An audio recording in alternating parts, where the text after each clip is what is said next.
तालुक्यात अतिवृष्टी जाहीर नाही केलेली, काय सांगतील? नाही, अतिवृष्टी जाहीर केली नाही हा भाग नंतरचा आहे.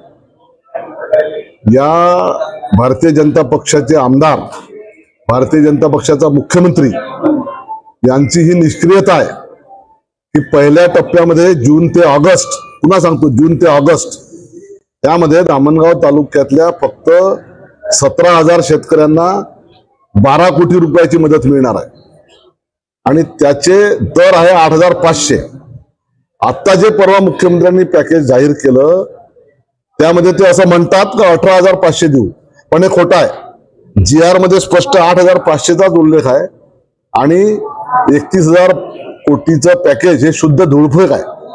आणि त्यामध्ये अमरावती जिल्ह्यातले 6 तालुके आहे, त्यातला चांदूर आणि धामणगाव पूर्णपणे वगळलेला आहे. सप्टेंबर महिन्याच्या पावसातला, जून ते ऑगस्ट मधला जो पाऊस झाला त्याच्यामधल्या धामणगाव तालुक्यातल्या 50,000 शेतकऱ्यांपैकी फक्त 17,000 लोकांना मदत मिळणार आहे.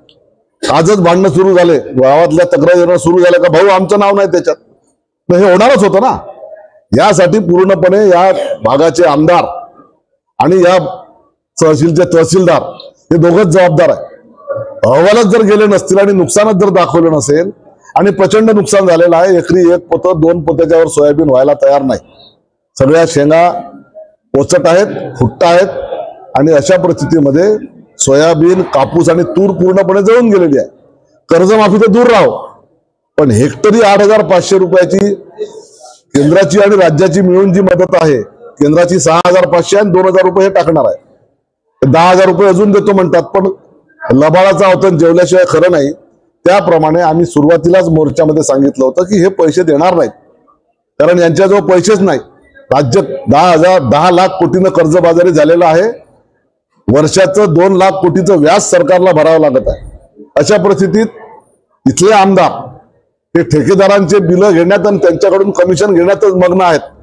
त्यांना शेतकऱ्याची अजिबात चिंता नाही. ते फक्त आपल्या 10% 25% यामध्ये मग्न आहेत.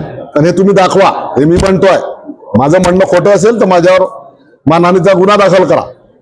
त्यामुळे इथला संपूर्ण शेतकरी, शेतमजूर, गरीब माणूस, झोपडपट्टीधारक संपूर्ण लोक वाऱ्यावर सोडलेले आहेत. ही वस्तुस्थिती आहे आणि त्यासाठी आमदारच जबाबदार आहेत, तहसीलदार नंतर.